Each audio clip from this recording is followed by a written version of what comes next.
How's it going, everybody? And welcome back to another edition of the Stupid Questions Podcast. Today on the pod, we're going to be talking with Conor Bollinger from Onyerleft Triathlon. He's a professional triathlete himself, an entrepreneur, has so many awesome stories, and we get to dive into so many different aspects of who he is as a person, from family to triathlon to business and entrepreneurship. If you know me by episode 83 now, you know that I love all of those things. So this is a really good conversation. Hope you guys enjoy it. Look forward to having Conor on again. But without further ado, I want to introduce you to Conor Bollinger. Sweet, man. Well, hey, thanks for taking the time to jump on the podcast. It's been a super fun journey, and I feel like you were one of the very first people who I kind of got to know through the Instagram world when we first started. So after 80 episodes, it's about time to have you on, I guess. So thank you so much. Jeez, man, thanks for having me. 80 episodes. I was going to say, you're cranking them out, huh? Yeah, it's going by quick. It's crazy. I moved to doing 2 a week. I can't even remember. I want to say it was around episode like 30 or 40. So it's been coming down the pike pretty quick, but it's actually just a year since I've been doing it now straight. So 2 a week. Yeah. Wow. By yourself. That's awesome. Yeah. Well, I can't take full credit. So I have a guy, awesome guy, his name's Caleb, and he does all of the post-production, puts it together. Like, I just do the thumbnails and recording, obviously, and then make the reels. But he does all of the technical stuff that I don't care to do. That's awesome. You got a process. It's a well-oiled machine now. Yeah, you man. got some help there. So you always got a checks and balance system going on. That's right. Yeah, dude. Yeah. So you are obviously a businessman. I would love to hear.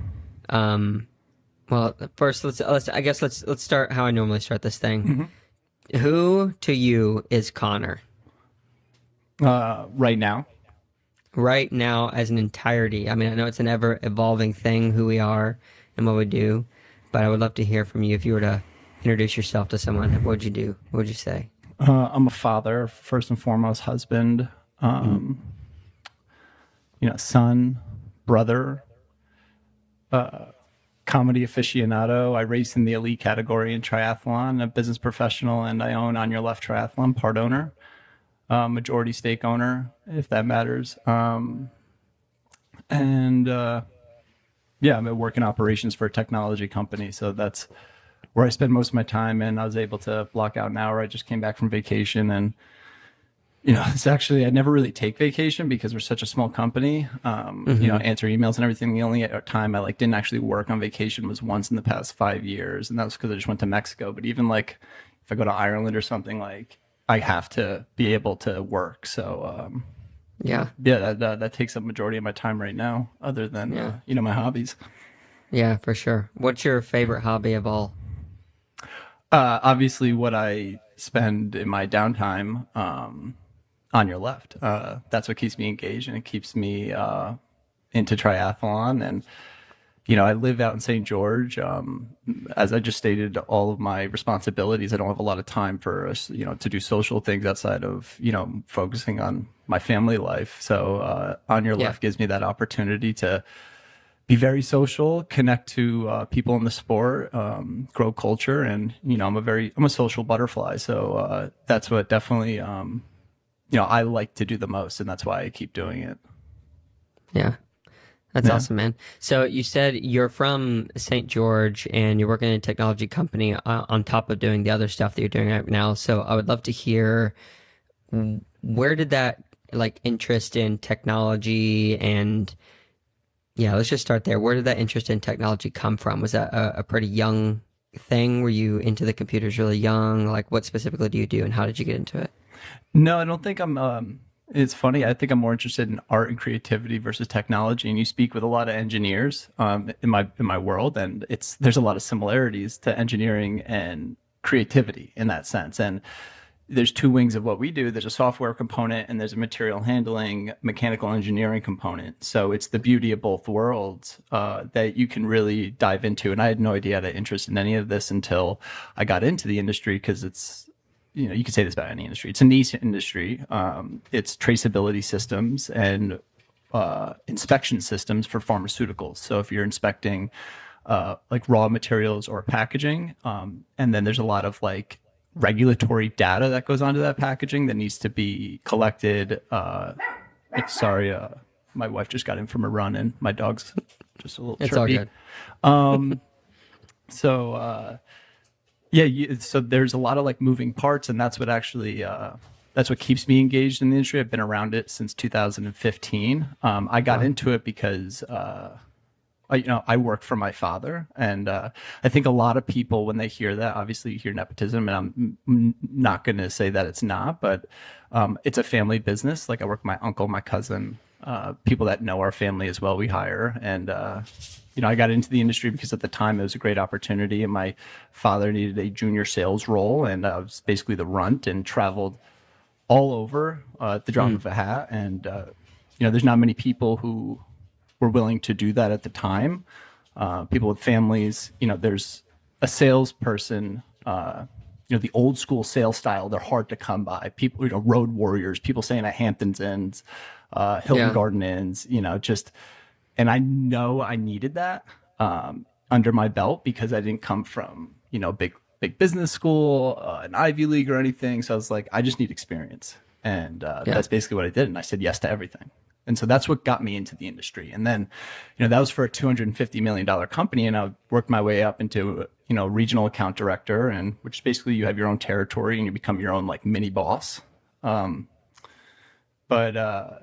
we branched out. My father branched out, took the sales team with him, and we started working for a competitor. And that started during COVID. And, it's basically a Indian company with a few subsidiaries, and we run the USA, wing of that business. So Yeah. that's something that we've been building for the past 5 years, and that's what I love the role of operations because sales, like I said, it takes a special person. Yeah. Yeah, for sure. And I feel like sales, I love entrepreneurship and business ad nauseum. And when it comes to being able to do anything business, they say that sales is kind of the first thing I think that you have to not necessarily master, but understand, because that process ultimately is what kind of drives the business home.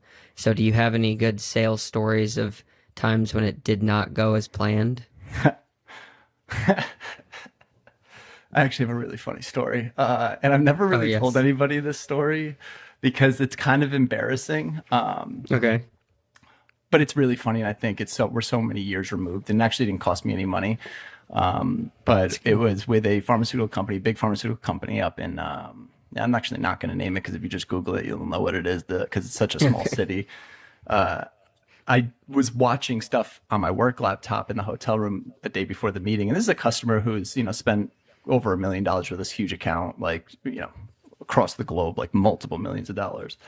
And we had such a good relationship with the guy that it was I never really had to be on my game because we were their preferred vendor. They're not going to go to another vendor. It's all about just like finding a need and then like fixing that need. If it's like, hey, we have a problem with like, our labeler, we need inspection on it. So like, it's just those things. So it's a very like low risk account.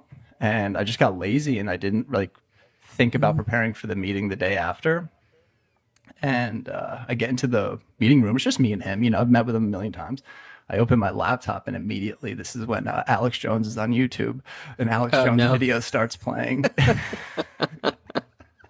Conspiracy, we're leaving you. Adios. And this is 2015, so this was Oh, like, I think it was like before the Sandy Hook stuff and stuff, but I don't know what he was blabbing about, but I was just getting into conspiracy theories at the time, and he was the oh guy that my got me word. into it.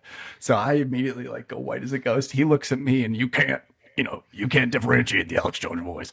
So Yeah. it was very apparent who was on my laptop. And so I was just like, listen, I was at the conspiracies last night, and he laughed and I laughed. And, thankfully it was before like, anything got a little too hot in that political environment. So it was Yeah. water under the bridge, but yeah. And actually, all right, to follow up on that, another Yeah. funny thing, and to counter so we have a product that's big into bullets. We sort bullets on the fly, and to be able to move this technology from pharmaceuticals into the bullet industry was a blessing because we were just at a trade show in Vegas for pharmaceutical packaging, essentially. And this guy who owns a bullet manufacturing business came walking by. He sees us offline inspecting and sorting different tablets, capsules, and whatever product. And I'm just giving you the high level, what it does. Sure. And he was like, can this sort and inspect bullets? And we said, I don't know, like, let's try. So long story short, we developed a product for the ammunitions industry. And so, ammunitions are spread out all across the United States. There's not like a pocket of where they kind of like, Sure. reside. Like you would think Texas, Florida, like, right leaning states, but that's not the case. So in St. George, ironically, there's like 3 bullet manufacturers and one of them's like pretty big. So we go in there for a presentation. The sales guy's doing it virtually. I'm here. So I go and I walk into the conference room and I turn to look at the screen, and right above the TV is a shirtless Vladimir Putin on a bear. I've seen this picture. I've seen holding it. an American flag, and I just started dying laughing. And everybody at the office, that's on virtual, is like, "Why are you laughing so hard?" And everybody else in the room is laughing because they know why I'm laughing. Yeah. That's so great.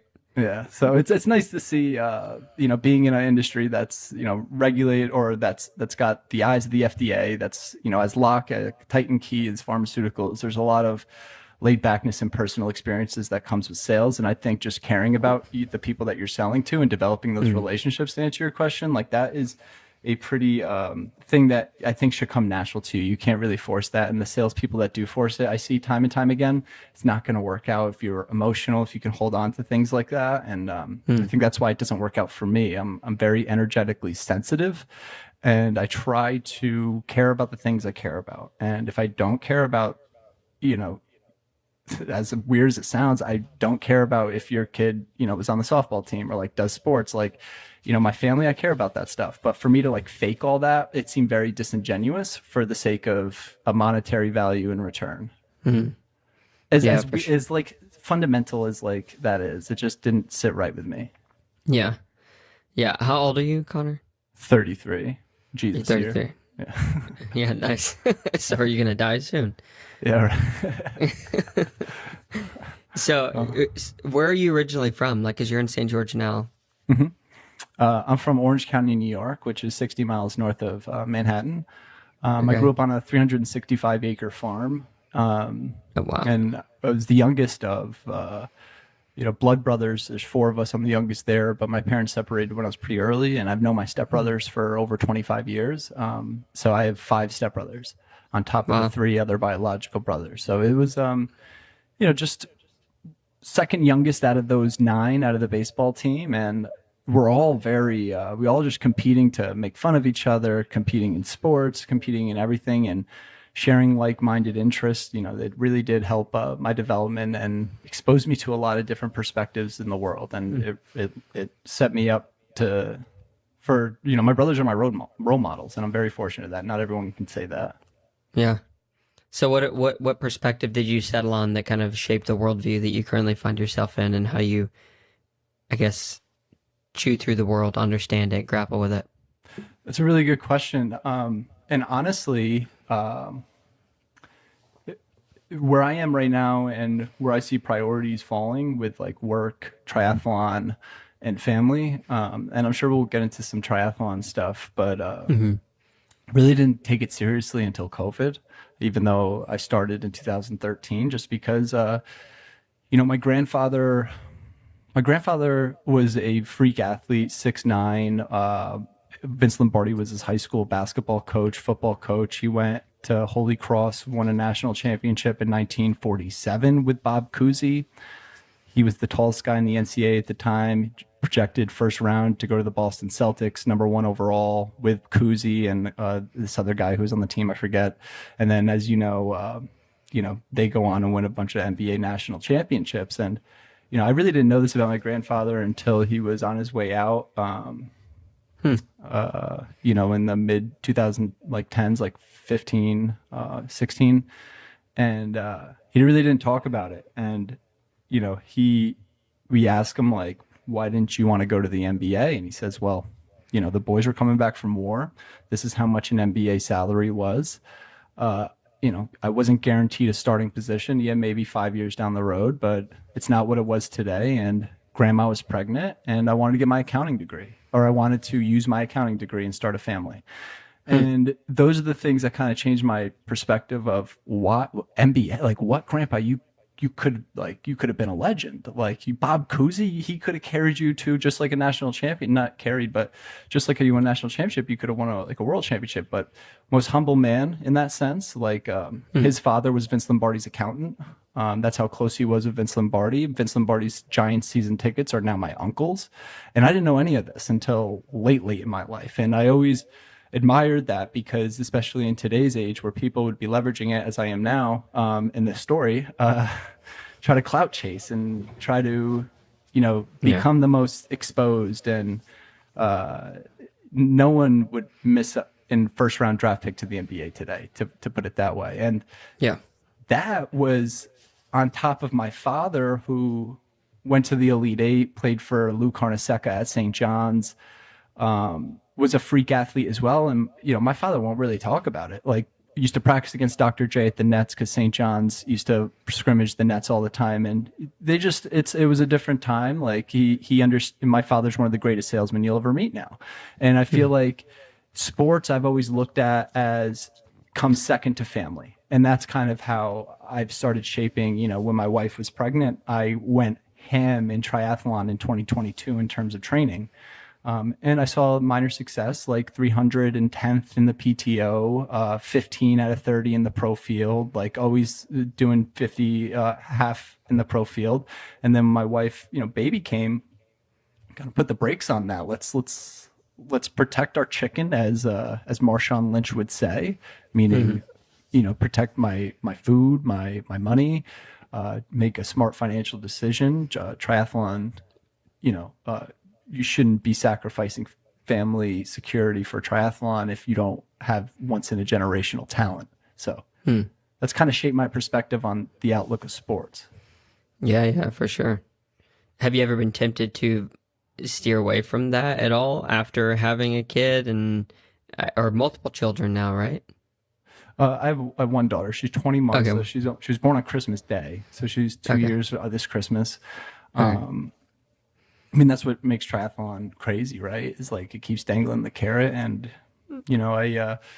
I do think like my best races are in front of me. And, I'm going to race in like 5 weeks. It's like, let's get through it. Let's see where we're at. A race is going to be Indian Wells. And, I'm not holding myself to anything. Like I make a lot of declarations in my head. And then my wife talks me off those. She's like, why are you like putting that out there? Like who knows how you're going to feel? And, that we're trying to manage, like, I feel like we're in a great routine right now with, coverage for the baby, because my wife and I work full time from home, and training and understanding like how to, be flexible. Like I know Wednesday we're not going to have any coverage, so you got to move some stuff around. Like today's a 3 workout day because tomorrow I could probably only get to the pool. You know what I mean?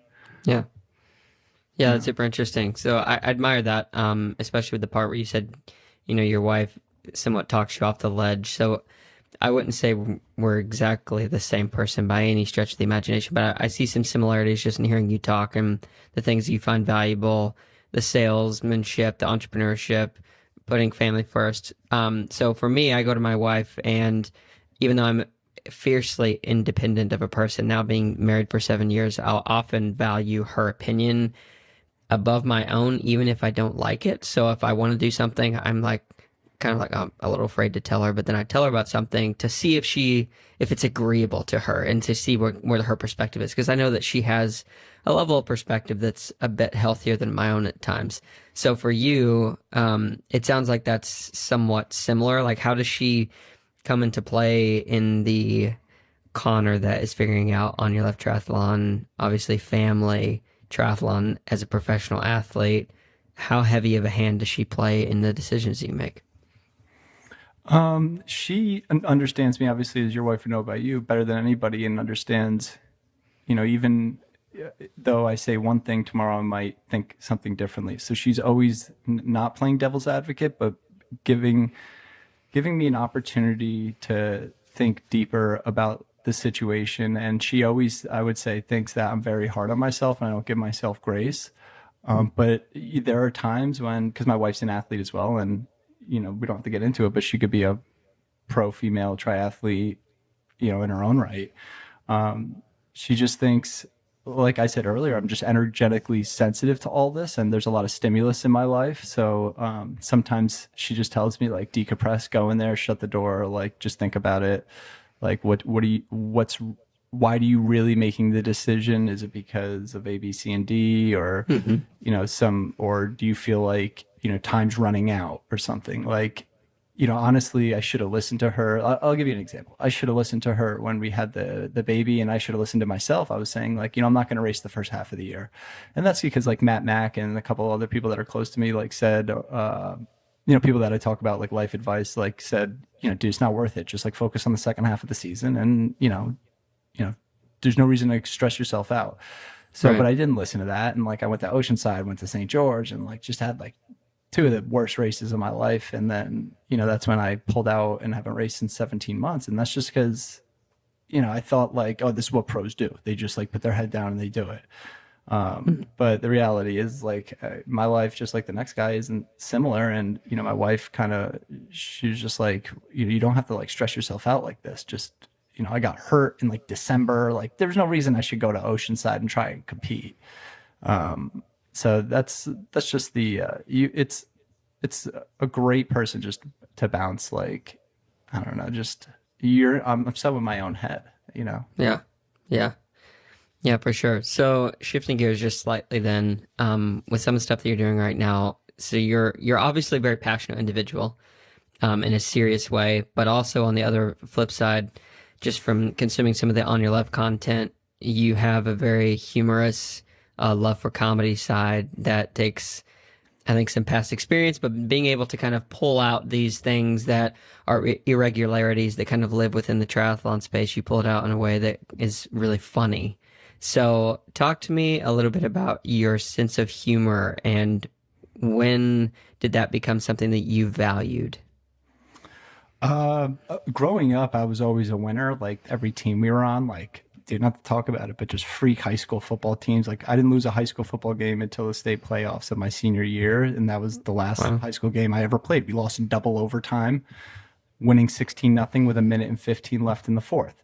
So like those teams were some of the best athletes I've ever went around in those formidable years of my life. Like just growing up on a lacrosse field, these guys that I've known since like third grade, and it was a family, legit, and we were always goofing off. Like I always tell the story. I told it on a few other podcasts. Like football coaches, like, man, Monday through Thursday, you guys are a pain in my ass, but come Friday night, like you're the best team to ever coach. Because I always just associated sports with having fun, and the winning will come. Because like if you could develop like culture of just like camaraderie, brotherhood, not just in team sports but individual sports as well, that can be a huge peace of mind when competing. So I've always looked at sports with this like funny outlook, because going to practice, you were just bullshitting with the boys and you were going to win on Friday night, or you're going to win the lacrosse game. So I've never ever associated sports with like intensity until triathlon. And I was in New York City, training with Chelsea Piers, and I remember doing like an off the bike run, and this girl who we were training was like, Connor, you're very intense. And I remember thinking about like, I was just like laughing. I was like, am I intense? And then you hear it more and more, and I'm like, oh, maybe in triathlon I'm kind of intense, because you have to be. But that was always like, that's always it. Like Friday night, you buckle the chin strap and you take someone's head off. Like, or lacrosse, like you shoot the ball as hard as you can and hope it goes in. You got to be focused and intense to compete and to win.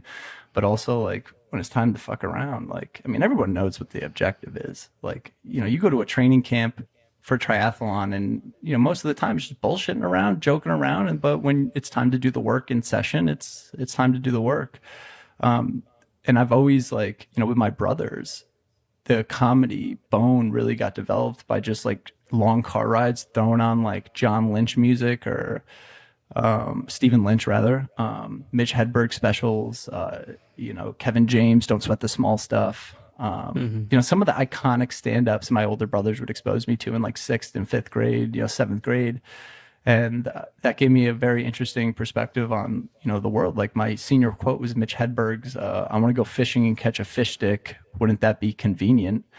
And it's such a dumb joke. And it got so many laughs. And I always kind of, viewed the world a little bit differently than everybody. Like I never really jumped on trends. Somebody got, if everyone got one thing, I wanted to get the thing no one else had. I've always been that type of person to look at the world a little bit differently. Yeah. Were you very different from your brothers then in the way that, because it sounds like maybe where that drew from somewhat, they're going this way. Oh, I'm going to maybe do my own thing. Yes and no.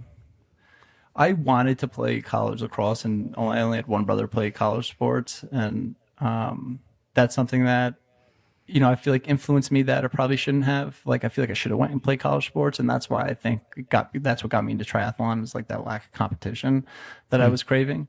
So like it wasn't all positive. So like in that sense, like I'm not blaming my brothers for not getting to me into Sure. college, but like I saw how much they fun going to big schools. They all went to schools in the South. I went to West Virginia University. East Carolina Coastal, George Mason, my brothers went to. I quickly realized like that's not me. I'm not that guy. I need to be busy. I can't be going to the same bars in Morgantown. Like, yeah, I saw the football team a full season and basketball team a full season. Like, went back for my sophomore year, and then I finally realized like I need to get back to New York and move to the city and just be busy. So that's basically what I did. And yeah, I mean, went to school, started triathlon. I was reffing a kickball league in the Lower East Side. And Nice. I was bartending in a nightclub and then bartending in a bar. And that was my life in like because I lost a year from the transfer for 3 years, just like burning the candle on both ends, trying to stay busy and not live like the party lifestyle that I was in West Virginia. Yeah. What made you realize like, oh, this candle burning at both ends, like something's got to change? What was it that hit you? It's never really changed, honestly. It changed changed Are in you still burning? 2019 when I was living in Charlotte. I was the Northeast account director for that company I was telling you about. And I was flying up to the Northeast 3 weeks out of the month to go to do sales calls Monday to Thursday, and training for triathlon. And I went to Good 70.3 grief. Worlds, and I walked the half marathon. Well, no, actually, I'm not going to say that. I ran like a 37-minute 10K and then walked the rest. Okay. So like, and I was just miserable, and I was like, "What life is this? Like, I paid all this money, like I don't have to do this." And that's when I quit the sales job. I thought that that's what needed to go, and it wasn't that I was going to value triathlon. It was just like I need something local, and like I remember my boss called me. He's like, "Hey, where are you?"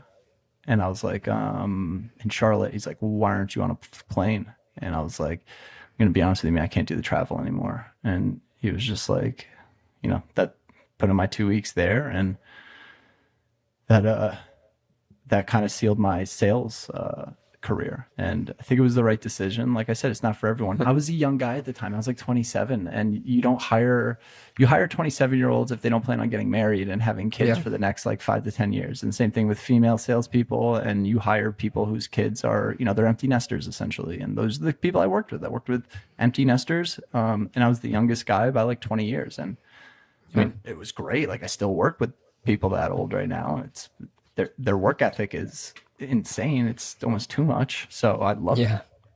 But yeah. Was your boss at the time supportive of your decision? Well, I mean, he knew. Like he was just like, yeah, I don't think this role is cut out for you if you can't do the whatever. Like it wasn't anything personal. It's business. Yeah. It's yeah. I'm still friends with the guy, if that's what you mean. Like, yeah, like he could write me a recommendation and stuff. I hit the sales quota of the year. Like everything was fine in that sense. So, Yeah. yeah, I've known him for 10 years. Oh, okay. Yeah. So then you make this switch. Tell me kind of what the decisions were to get started, and then I assume this is kind of when Onyerleft started to become a thing in your mind, and you just had to make that a thing. Triathlon becomes more of a focus. Obviously, you're going to work on your family. Yeah, 2019, single, living in Charlotte. COVID happens, a couple months after that. I think I quit in like November. So COVID happens, and my dad in January got this offer to start a branch of this company, which is a competitor, same industry. My dad calls me up. He's like, "Hey, I need an internal guy, kind of sales support. You don't have to travel. this is my budget, like in terms of like how much I can pay you.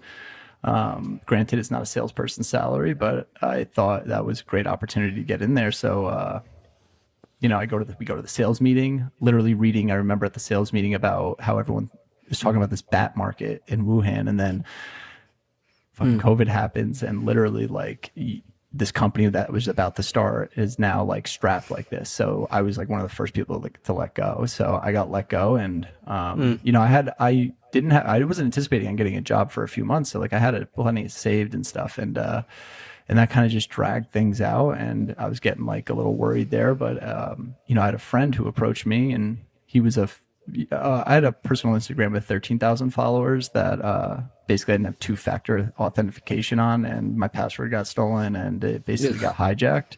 So that's around the same time that all this happened. So I was kind of like, oh, well, now I don't have my social media. Like I was getting free stuff all the time from people. Like back then, like 13,000 followers in triathlon, yeah, like, pretty big deal.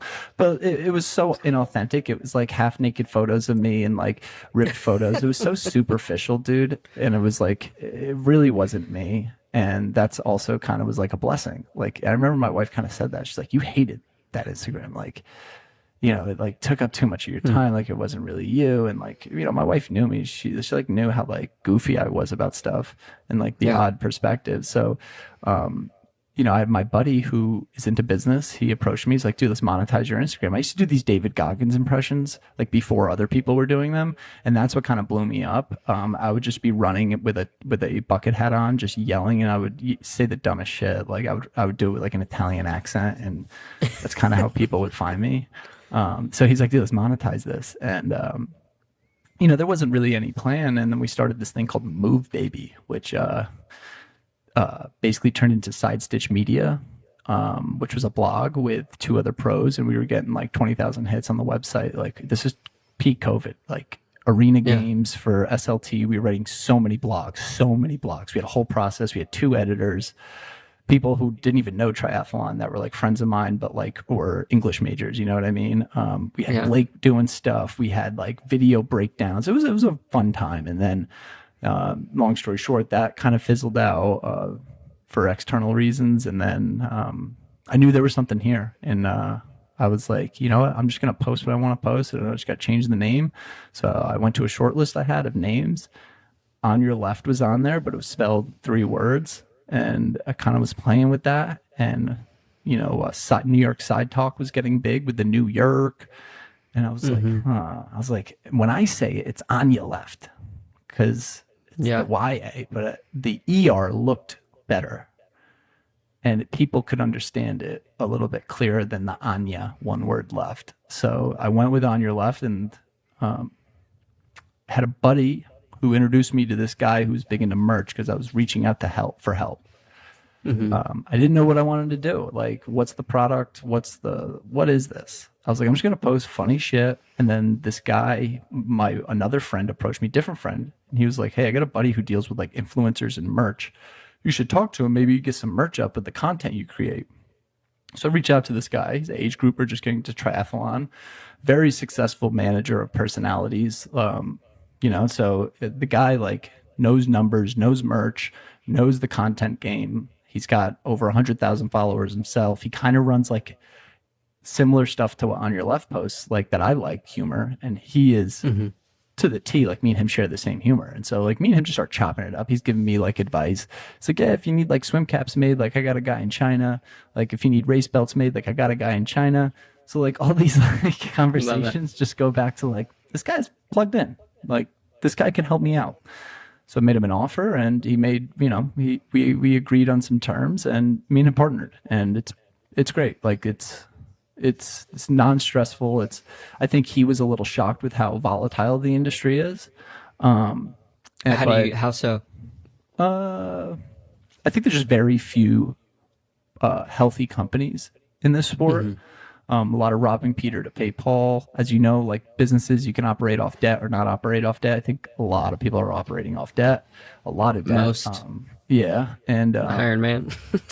bigger companies, floating other companies, trust fund money being out there. And so, for me to look at Onyerleft, I always look at us as the renegade, but I try not to leverage that too much. Because I just think like we provide content that is not out there, and it's hard to replicate what we do. Like as a face forwarding owner, it's hard to do. I don't respect like the meme world in that sense in triathlon, where you have a lot of these retired pros running meme accounts or like anonymous meme accounts. I don't think there's a lot of virtue in that. And that's something that I pride myself is like, there's a face to everything we post, and it's me, even if it's like not my perspective. And that's what like separates, what I'm doing, I think, from the other brands in the sport, and the being like genuine in that sense versus preying on the vulnerable triathlete and the ignorant age grouper that I think a lot of these brands try to double down on, because it's very hard to make money in this business. We isolate a huge market of a huge section of the market, I should say. Like, it's not the smartest way to do business, but it's the way I want to do it. So, that's a huge setback for Onyerleft, but I recognize that. Yeah, for sure. And so Onyerleft just isn't only the Instagram account and the merch, but it's also now a professional team, of which I guess you are part of, a leading and a part of. So what's the goal and the thought behind that? I actually wanted to do was it 5013C? Is that what it's called? Yeah, nonprofit. I think I got that. Yeah. During COVID, because, there's people that want to support pros. And if you could package a team and try to do something like that, like, I think there's still that business model.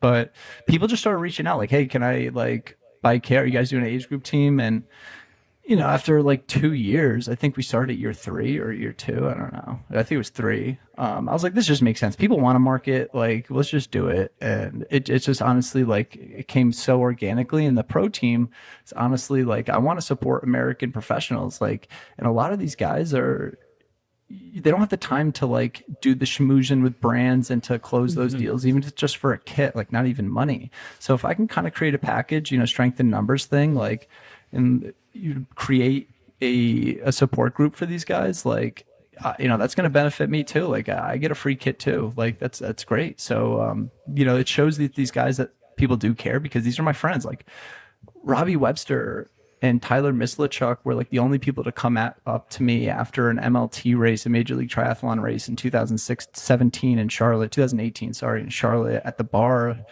Like, and I was just a fan and like wanted to just like chat it up with these guys, like pick their brain, and like, to just like, they're just cool dudes and people that I was like, just share like-minded like interests in funny things, like Evan Price, like Josh Monda, like Carrie Girona. Like, you talk to these people, you're like, okay, they're like me. Like, we share like-minded stuff. Human.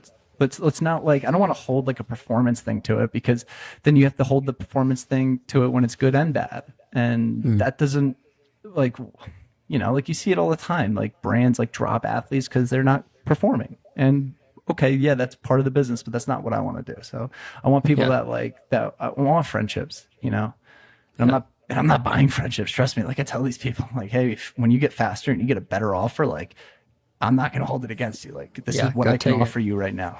Yeah. And they understand that. Like, what are we talking about here, guys? You know what I mean? Yeah.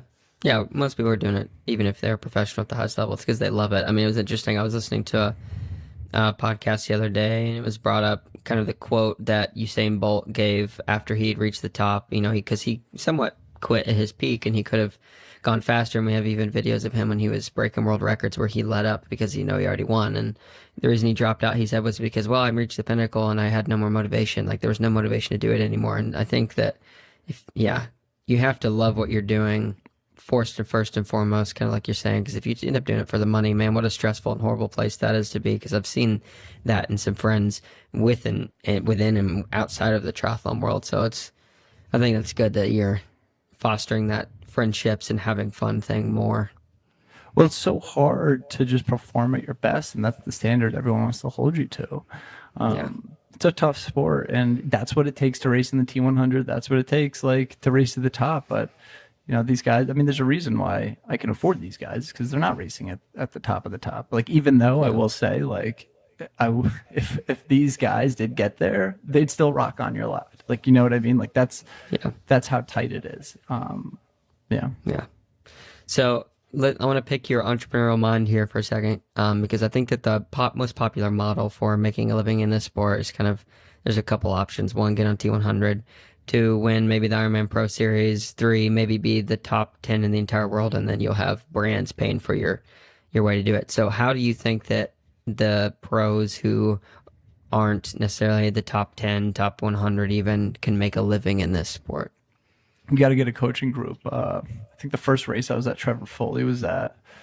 I think he was asking me some advice, which, I mean, talking about awareness, like right after a race, you're just like chopping it up with someone and you're just trying to get like better in your personal life. Because he didn't have like a great race. I think he came in like 6th or something, which, I think he came out of the water second to last right in front of me and he comes in 6th. I think it was like Boulder or whatever. And I was like, do you have a coaching business? And he said no. He's like, what do I know about triathlon? He was like in the sport for like 3 years. And I was like, dude, your run pedigree, like athletes would just hire you for your run training. And the wheels started going. And I'm like, dude, when you start winning races, people just want to be coached by a winner, and so you're going to build a great business. And he took that advice, I guess, because now he has a coaching group.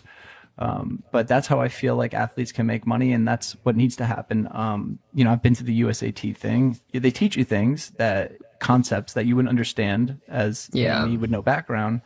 But I think pros, especially, you got to share that knowledge. I mean, even if you're just a gifted athlete, like there's something that a lot about that amateurs don't. And if there's Joe Schmo charging $250 a month, there's no reason you shouldn't be charging $250 a month.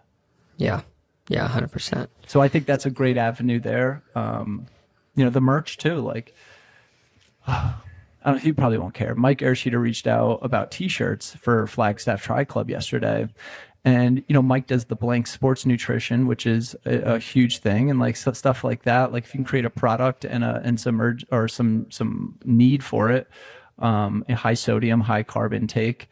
And then the merch thing, I'd like to help these guys like get off. I feel like the merch thing is like so confusing, could be so overwhelming, and there's a lot of opportunities for it not to meet your expectations, which is very demotivating when getting into merch. So I offer people packages where like I can handle it. I can handle the shipping. I'll just give you like a percentage upcharge on this. But Mike, because he already does a lot of the logistics himself with blanks, like I'm just going to say, hey, I will introduce you to my print guy.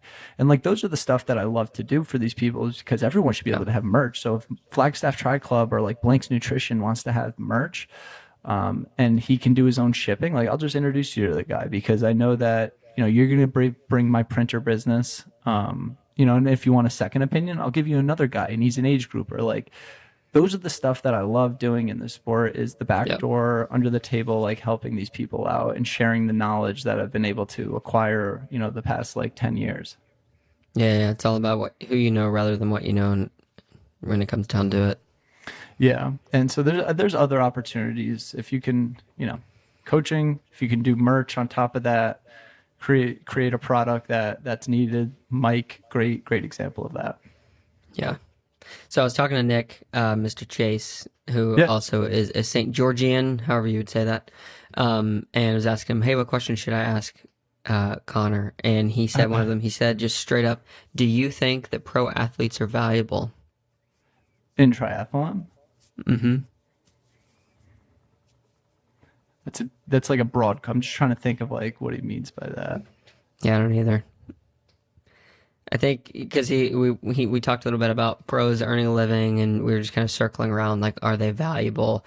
And yeah, I don't know exactly what he means. So this is it's funny. When I first got into this, I was asking people about the age group teams and stuff, like industry people, and they would say pros are sink your business.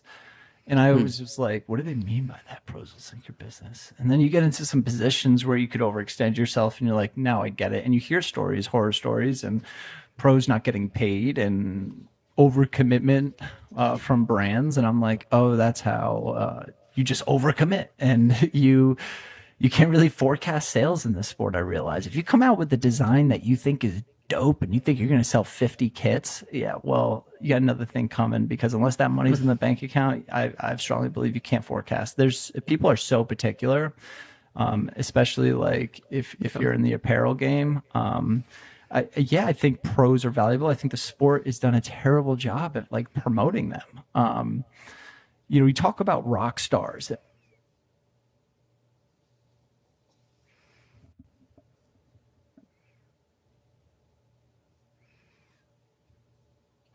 Hello? Hello? Yeah, I can hear you now. Oh, I don't know what happened there. Something So unplug or something. I thought so, but everything was plugged in. Oh, okay. Could just be I heard internet. rock stars. Yeah, you talk about rock stars in the endurance world or not endurance world, in the sports world, and it's these genuine people, and the people that come to mind that like embody that are like the Sam Longs, the Josh Hamburgers, unapologetically themselves. And I feel like there's a lot of pressure for people to be polarizing and to be their own marketers, and they adopt personalities and content themes that really aren't them, and it's kind of like a runaway train in that sense, where they're just like going down this thing like, hey, not everybody could be the vice guy at triathlon, not everybody could be a polarizing figure or like a rock star. Like Matt Hansen's a great example. Dude stays in his lane, crushes it. Ironman doesn't post about him, barely, doesn't really make a lot of noise, and I think that's a glaring example of like where the sport fails athletes. And I just don't think everyone deserves to be a rock star, like in that sense. Like if you're making content that's like themed, like what are you doing? That's what you're doing? Like you're only doing that because it's beneficial for your algorithm and like for your following. Like that's not genuine. And I think that's what like maybe like Nick means. Like I give some hate in that sense to some pros that are just like fake. Like, because Nick knows my perspectives on all this, so I'm thinking like, what's he trying to get out of me that will make some good conversation here? And I think that's it. Is like we see a lot of just like people doing things because they know that's what brands want, and that's like the antithesis of Onyerleft. Yeah. Yeah, for sure. Yeah, and it's kind of disheartening to see too, because after doing 80 episodes, of which professional triathletes are probably, I would guess, 70% of them, I would say by and large, the majority, a heavy 75%, don't enjoy that aspect of it because they feel like they have to put out a very specific thing. Oh, I need to call up my sponsor.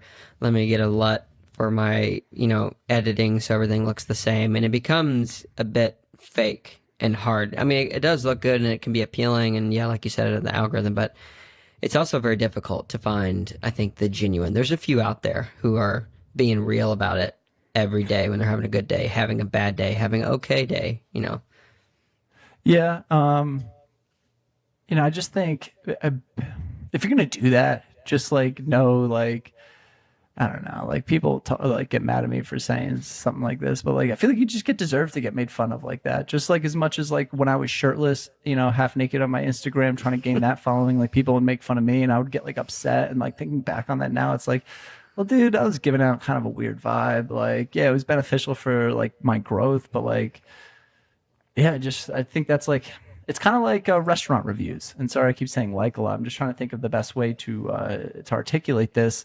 In social media, I always view it as like you never see any of the negative restaurant reviews on some social media. And I had this idea of creating like rate my influencer, like rate my professor, where people can go on there and say like, hey, Morton Nutrition, the consistency blows. I don't like the way the caffeine tastes. You taste too much of the caffeine, but like you go in there, comments on their product and their review page, you don't see any of that. And I'm like, if you can go on the local taqueria and see like Janet just rip them over their chunky salsa, like how come I can't go to Morton and leave like a negative review on something I've actually tried? Yeah. And multiple people think that. That's actually a really interesting point, because I've had a few small businesses over the years, online specifically, or even a food company managing reviews, and almost all of the apps or the inbuilt software you can use for reviews is you can have the opportunity to publish or not publish a review, which is like everyone's all up in their arms about censorship, but when it comes to reviews, no one really cares about free speech. That's really actually kind of funny.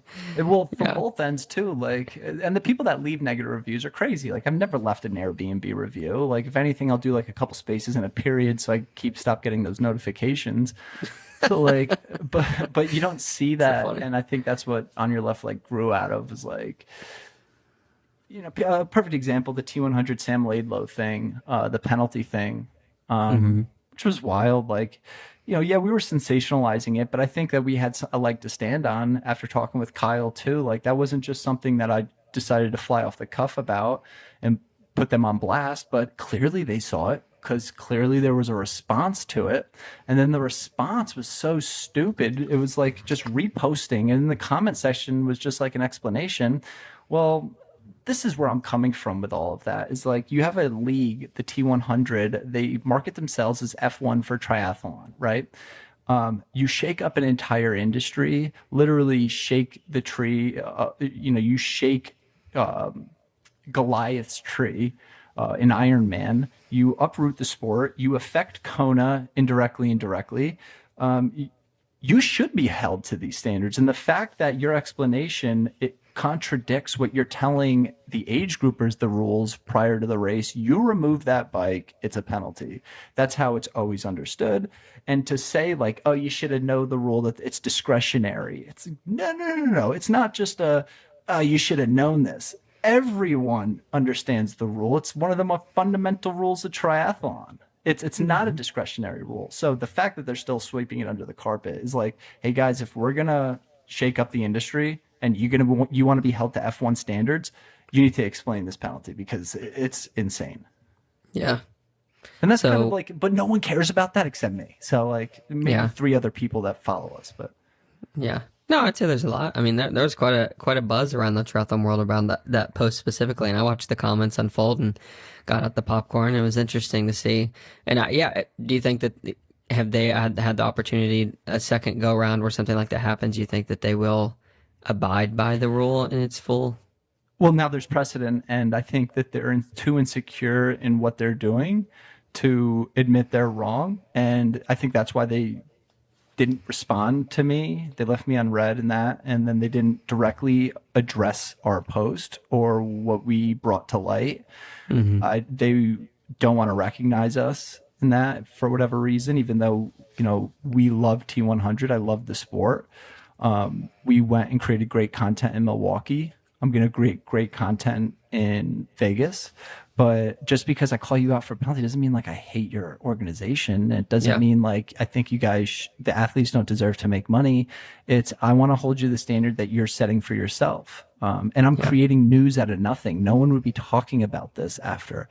So yeah, it's a little bit clickbaity, but it's all in good fun. And if you just came out with a statement like, hey, this is discretionary, like these going forward, or like something like other than an Instagram caption, like, you can't, F1 won't do that. Another good example of like a brand with awareness that I think doesn't have an ego issue and is secure in who they are, Ketone IQ. So I create a meme, it goes viral. The CEO is this guy, Michael Brandt. He messages me and he's like, can I send you a few caddies? That meme's really funny. We're making fun of the people who use your product and you want to send me free stuff. You're one of the coolest things in the world. And now like me and him have a really good relationship. Like I'll send him athletes that are under the radar.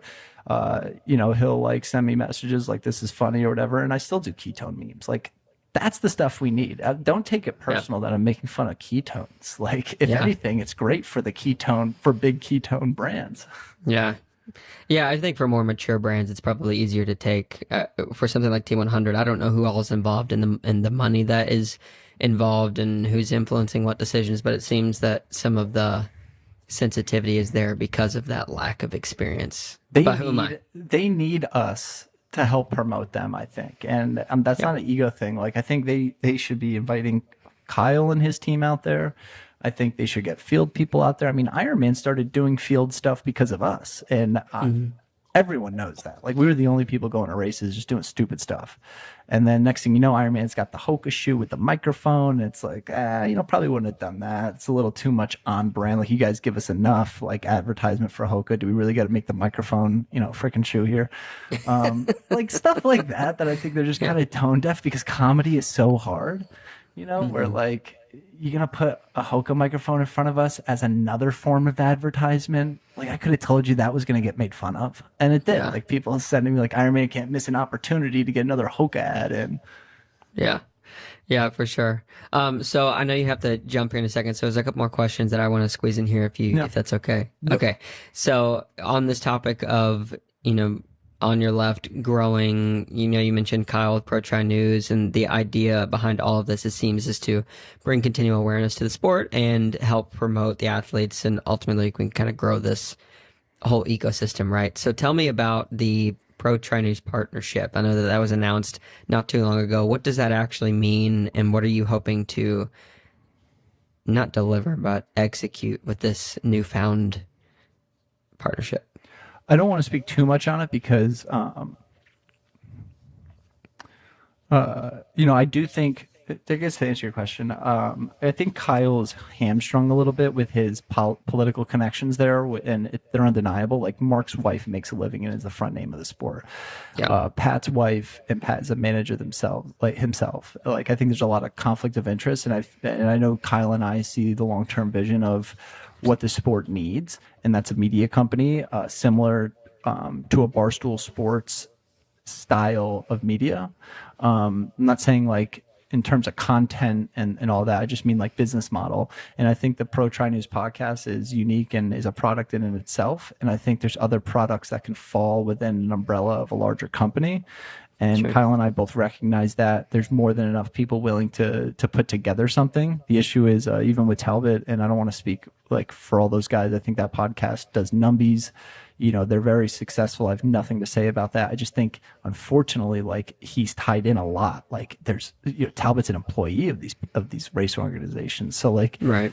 I think he's hamstrung a little bit, and we need them, and I think Kyle needs us, and we both recognize it, and people want to see it. I know there's people who don't like Pro Tri News. There's people who don't like On Your Left.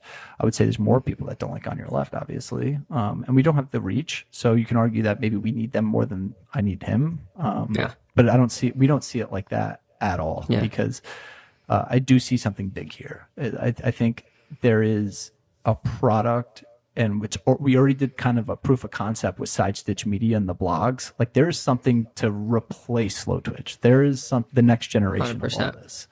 Yeah. It's just what it is, and do we have time to do it? Yeah. So do you have time to do it? Yeah, I think in the next like 3 to 4 years, if it's bringing people like you, people like the Daily Try Insights, like I've had multiple conversations with those guys. It's just like nobody's secure, nobody's willing to take that risk because people have built their own things on themselves, and everyone would have to swallow their pride to come together and to create something undeniably